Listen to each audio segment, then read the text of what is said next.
Dan selamat bertemu kembali dalam semester 2.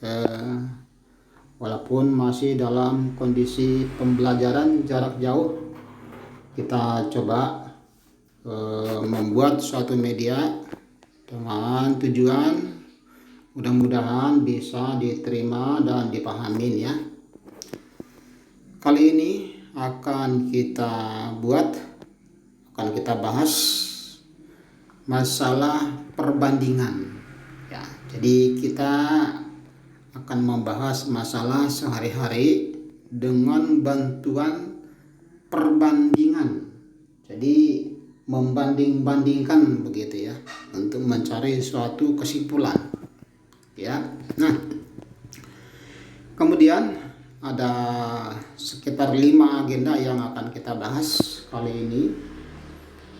Yang pertama itu adalah bagaimana cara memahami dan menentukan perbandingan dari dua besaran. Besaran itu tentu saja berupa banyak ya, masalah waktu bisa, masalah panjang bisa, masalah berat bisa, ya. Nah, kemudian yang kedua akan kita bahas bagaimana cara menentukan perbandingan itu, yaitu perbandingan dari dua besaran, tentu saja besaran yang lain yang satuannya berbeda, jadi berbeda satuan gitu. Yang ketiga, kita akan bahas nanti untuk bagaimana cara memahami dan menyelesaikan masalah tersebut, terutama yang terkait dengan masalah perbandingan yang nilainya sama atau disebut perbandingan senilai gitu. Dan yang keempat, ini akan kita bahas bagaimana cara menyelesaikan masalah perbandingan senilai itu yang menyangkut peta lokasi ya, peta dan model. Nanti akan kita pelajarin berbagai model-model penyelesaian masalah perbandingan gitu. Dan yang terakhir, ini akan kita bahas bagaimana cara memahami dan menyelesaikan masalah yang terkait. Nah, kalau nomor 3 terkait dengan perbandingan senilai, tapi yang terakhir nanti kita bahas yang terkait perbandingan tidak senilai atau berbalik nilai. Jadi nanti ada sekitar 5 agenda yang akan kita bahas, yang akan kita bahas pada video pembelajaran pertama ini adalah nomor 1 dan nomor 2, dan nanti nomor 3, 4 dan 5 akan kita buat di video pembelajaran berikutnya ya. Nah, ada beberapa kata kunci yang harus diingat, yaitu mengenai rasio. Rasio itu adalah nilai-nilai perbandingan gitu. Jadi ada rasionya. Kemudian perbandingan itu sendiri ada 2. Yang pertama senilai dan berbalik nilai. Nanti juga di skala pada peta itu ada skala. Di sana juga ternyata ada perbandingan. Ya. Yang pertama akan kita bahas bagaimana cara memahami dan menentukan perbandingan dari dua besaran. Nah, ini ilustrasi Bapak ambil dari buku paket di bab 5 semester kedua ya. Ini ada kakak adik sedang berlari. Ini ilustrasi yang ada di buku. Jadi kita bahas, mudah-mudahan bisa dilihat masing-masing di bukunya ada ya. Nah, si kakak ini bertanya, siapakah yang berlari lebih cepat duluan? Kata si kakak. Kemudian adik berlarinya dengan 8 km jarak tempuh per jam. Cukup cepat ya. Dan si kakak berlari 16 km tetapi dalam 2 jam. Oke, perhatikan satuannya. Adik berlari dalam satuan per 1 jam, sedangkan kakak per 2 jam. Oke. Nah, ini akan kita lihat bagaimana cara mengetahui yang lebih cepat siapa, kakak atau adik. Nah, untuk ini akan kita coba dengan bantuan perbandingan, membanding-bandingkan untuk menyelesaikan suatu permasalahan atau untuk menentukan suatu kesimpulan, gitu ya. Hanya dengan menggunakan perbandingan atau membanding-bandingkan. Oke. Langkah-langkahnya kita buat dengan cara membandingkan kecepatan si kakak dan adik, gitu ya. Nah, kita buat dulu kakak berbanding adik. Kakak berlari 16 km per 2 jam, sedangkan adik itu berlari 8, km per 1 jam. Kakak karena per 2 jam maka harus kita bagi 2 supaya per 1 jam. Jadi kita cari per 1 jamnya supaya satuannya sama. Ini soalnya satuannya berbeda. Kakak per 2 jam, adik per 1 jam. Jadi satuannya kalau berbeda harus dicari satuan, dicari per satuan. Itu dalam hal ini besarannya adalah jam. Oke. Nah, si kakak kalau 16 km per 2 jam maka 8 km per 1 jam. Kita lihat kakak 8 km per 1 jam, adik 8,5 km per 1 jam, sama-sama per 1 jam. Jadi yang lebih cepat, maka yang lebih cepat adalah adik ya, adik. Jadi yang lebih cepat adalah adik karena bisa mencapai 8,5 km dalam hitungan 1 jam. Sedangkan si kakak hanya 8 jam, gitu ya. Maaf batuk. Jadi hanya dengan menggunakan perbandingan permasalahan dan kesimpulan bisa kita dapat. Iya. Yang berikut ilustrasi yang kedua juga Bapak ambil dari buku paket. Ini dalam permasalahan perbandingan juga di sana ada. Ini ada Nadia berlibur di pantai Banyuwangi, Pulau Jawa. Ini menyempatkan diri berfoto di pantai. Kita lihat foto-fotonya itu terdiri dari beberapa keluarga. Totalnya ada 16 orang keluarga yang ada di foto ini. Kemudian itu ada 9 lelaki dan 7 wanita. Nah, bagaimana cara membuat perbandingan di sini? Kita tinggal banding-bandingkan aja, gitu ya. Nah, membuat perbandingan dalam hal ini tinggal kita bandingkan lelaki berbanding wanita atau 9 berbanding 7. Oke. Dapat diartikan juga bahwa 9 dari 16 anggota keluarga semuanya keluarga adalah lelaki. 9 dari anggota keluarga ada lelaki ya. Total seluruh keluarga ada 16. Oke.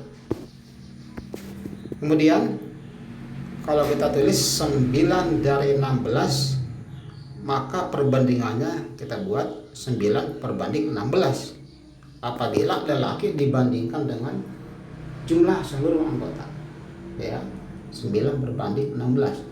Kalau dibandingkan dengan perempuan, lelaki dengan perempuan, maka 9 banding 7. Itu kira-kira perbandingan yang ada di sana ya. Nah, contoh lain yang menyangkut hal seperti ini, misalnya ini ada Nadia dan Nuri. Nadia dan Nuri itu mempunyai perbandingan uang diketahui 3 berbanding 7. Nah, perbandingan uang mereka 3 berbanding 7. Kalau jumlah uang mereka 600.000, total 600.000, sementara perbandingan uangnya Nadia dan Nuni 3:7. Nah, berapa sih banyak uang Nadia? Nah, kita akan hitung banyak uang Nadia.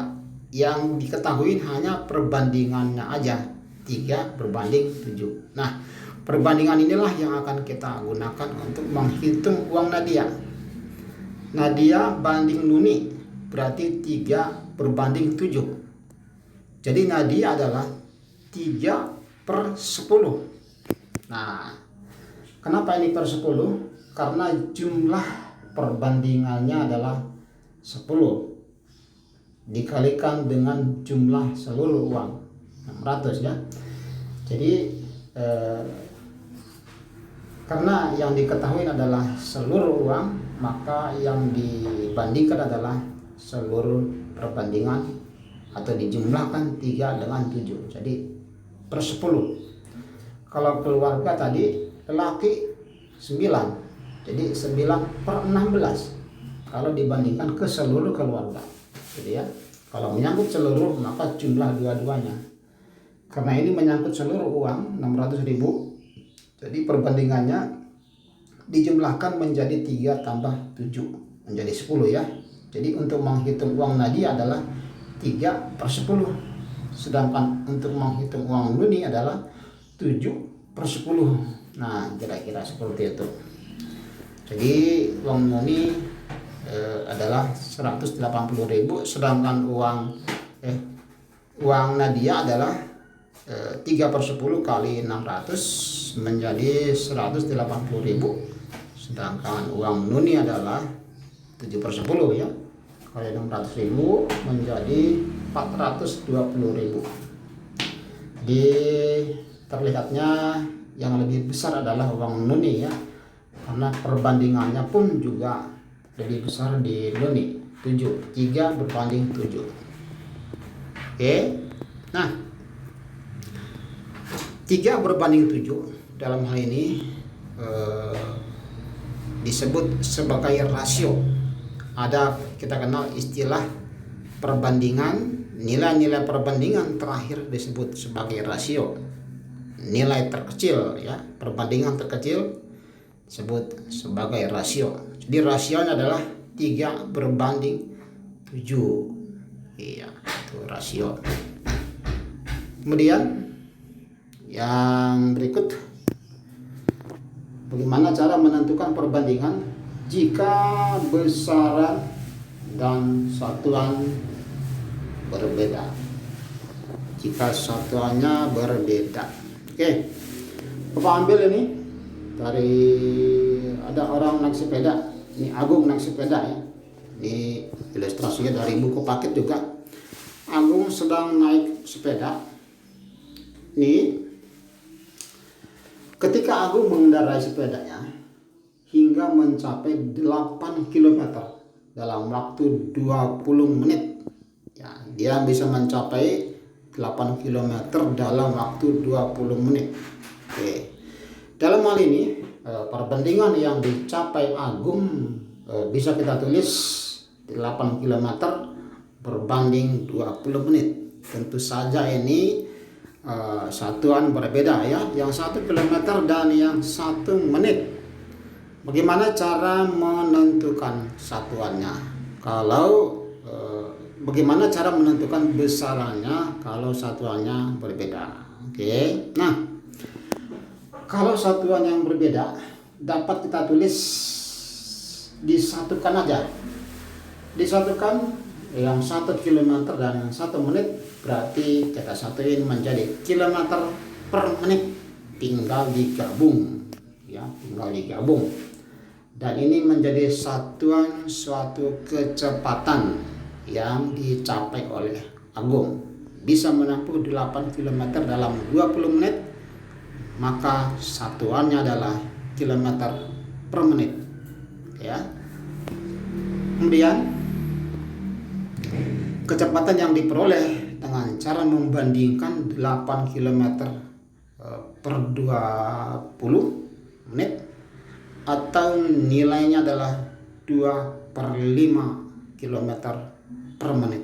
Nah, dalam hal ini juga 2/5 disebut sebagai rasio. Rasio adalah nilai perbandingan. Oke. 2 dan 5 adalah rasio ya. Rasio itu nilai-nilai dari perbandingan. Rasio itu pada umumnya adalah nilai-nilai sederhana atau nilai paling kecil dari suatu perbandingan ya, disebut rasio. Kemudian contoh lain yang bisa kita lihat ini, ada beberapa hewan. Yang pertama tikus, dan yang kedua marmut, yang ketiga kelinci. Diketahui detak jantung mereka berbeda. Tikus 840 kali dalam 2 menit ya, 2 menit. Kemudian marmut 1200 kali dalam 4 menit. Kelinci 1025 kali dalam 5 menit. Nah, pertanyaannya adalah hewan manakah yang paling banyak berdetak jantungnya dalam hitungan 1 jam? Nah, untuk menghitungnya kita cari dulu dalam satuan per 1 menit. Soalnya ini berbeda, ada yang 2 menit, ada yang per 4 menit, ada yang per 5 menit, dan ini ditanya per jam. Kalau per jam nanti tinggal dikali 60 ya, karena 1 jam itu 60 menit. Bagaimana cara menjawabnya? Nah, kita ambil perbandingan. Jadi kita gunakan perbandingan. Bandingkan semua detak jantung dari hewan tersebut. Tikus 840 per 2. Jadi 420 per 1 menit. Setelah dibagi 2 ya, itu tikus. Sekarang marmut tinggal dibagikan saja, 1200 dibagi 4. Jadi 300 per menit. Nah, jadi kita satukan semua, kita cari satuannya semua menjadi per 1 menit supaya gampang dibandingkan. Terakhir kelinci 1025 per 5 menit. Jadi menjadi 205 per menit. Nah, setelah satuannya sama, baru ini gampang kita lihat manakah yang lebih banyak detak jantungnya. Ternyata di bagian atas ya, tikus 420 per menit. Nah, jadi hanya dengan cara menggunakan perbandingan maka kita bisa menyimpulkan sesuatu ya, bisa menyimpulkan sesuatu dengan cara membanding-bandingkan gitu ya. Jadi disimpulkan adalah maka jantungnya paling banyak berdetak adalah tikus, yaitu 420 tiap menitnya. Oke ya, cukup mudah, bisa menggunakan perbandingan untuk mencari penyelesaian dari kehidupan yang banyak dalam kehidupan sehari-hari yang kita jumpai ya. Nah, kemudian untuk pemantapan kali ini kita sudahkan dulu 2 materi kita bahas. Di 3 materi berikutnya kita buat di video pembelajaran kedua ya. Nah, supaya lebih mantap untuk latihan, nanti silakan dikerjakan di LKPD 01 dengan cara masuk dulu ke GCR, Google Classroom ya, dengan langkah-langkah. Setelah masuk Google Classroom nanti silakan dilihat di sana. Nah, tentu saja masuk melalui nama dan email sendiri ya, harus pakai nama sendiri supaya nanti nilai-nilainya bukan nama yang lain gitu. Setelah masuk Google Classroom, silakan dilihat, nanti lihat di menu tugas, lalu klik tugasnya, nanti LKPD 01 akan kelihatan, dan kemudian klik LKPD 1. Kemudian jika muncul soal, nanti soalnya silakan dijawab semua, dan setelah dijawab jangan lupa klik tanda kirim. Seringkali siswa tidak ada nilai yang masuk ke daftar nilai, tetapi katanya dia mengerjakan. Bapak eh, hanya bisa melihat nilai sebagai tanda bahwa siswa mengerjakan gitu ya. Jadi kalau nilainya nggak ada ya dianggap tidak mengerjakan, kemungkinan tidak mengirim gitu ya, tidak diklik tanda kirim. Jadi harus diklik supaya namanya dan nilainya masuk daftar nilai. Oke, cukup sekian dulu. Selamat mengerjakan. Semoga hasilnya mempunyai predikat baik. Tentu saja kita doakan supaya baik semua. Dan terima kasih. Selamat belajar. Dan jangan lupa like dan subscribe videonya untuk pembelajaran berikutnya. Bapak ucapkan sekian dan terima kasih. Mohon maaf kalau ada yang kurang. Ya.